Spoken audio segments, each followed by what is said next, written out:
Good morning and welcome to your Farm and Home Show. My name is Joanna Coles, and this morning we're visiting with Dr. Matthew Springer. He's at the University of Kentucky's Extension Wildlife Specialist there. Good morning. Good morning, Joanna. Glad to be here.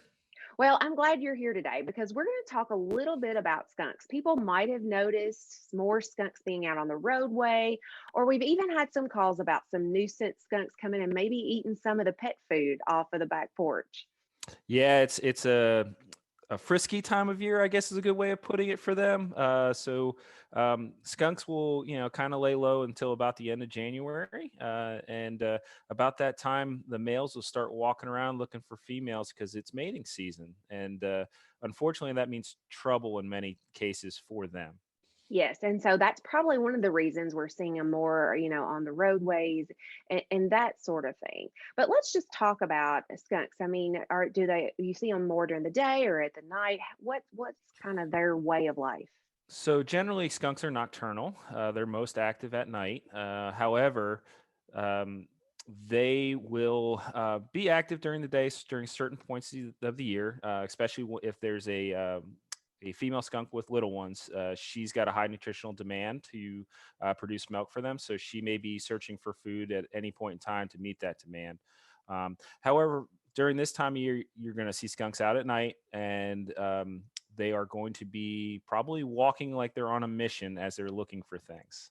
All right. And so if you encounter a skunk, what's the best method? I mean, we're told not to run from snakes and different things like that. Is there a method with skunks? So skunks have really bad eyesight, which is usually what gets them in trouble, and why they have a chemical defense system. Obviously, they're not built for speed. They're very low to the ground, short legs.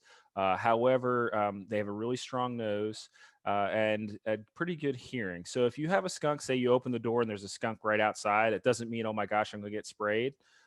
What the best thing to do is actually talk to them in a calm voice. Just let them know where you are, and they'll try to start working their way away from you. They may do it very slowly because they know they're not built for speed, but just, slow movements, keep your distance, stay in front of them if you don't want to get sprayed. And just talk to them actually is one of the best things you can do. And And Matt, sometimes we get calls at the office because people have concerns with skunks maybe carrying disease. And so when they yeah. see them around their homes, especially this time of year, they have some concern about that. Yeah, so unfortunately for skunks, a basement or a crawl space is a really appealing place to get out of the cold. So a lot of times they're going to be around buildings or sheds or barns because it's really looking for some nice warm place to take a nap during the day. Um, they do carry rabies. It's a lower incidence rate within Kentucky, so you should always be cautious. Treat them like a wild animal. If they're acting oddly, if they are aggressive, especially during the daytime, where they may act a little aggressive. Sometimes they stomp their feet to try to scare you. That's a normal behavior. However, if they start charging you and not trying to get away, that's a slightly more aggressive behavior that you want to then report to your county health department. Let them know that there's a potential rabbit skunk around, and that way they can come out and try to collect that animal and test it.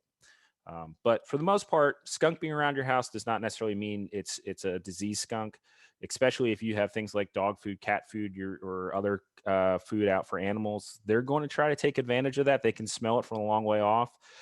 So it may actually be attracting them to your residence.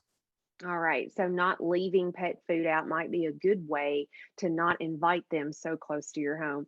And Yeah. now we always get calls about, if their pet got sprayed. I mean, there's all kinds of remedies to get that odor out, and we've heard them all. Is there any truth to any of those? So there's a couple different versions that are out there.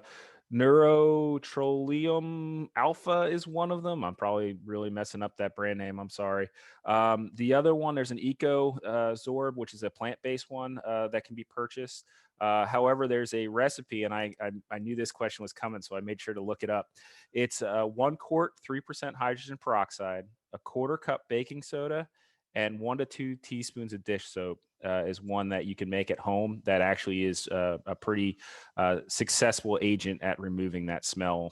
A lot of great information. And if you have questions about more about this topic, make sure to contact your local extension office and we'd be happy to help. Thanks for watching and have a great day.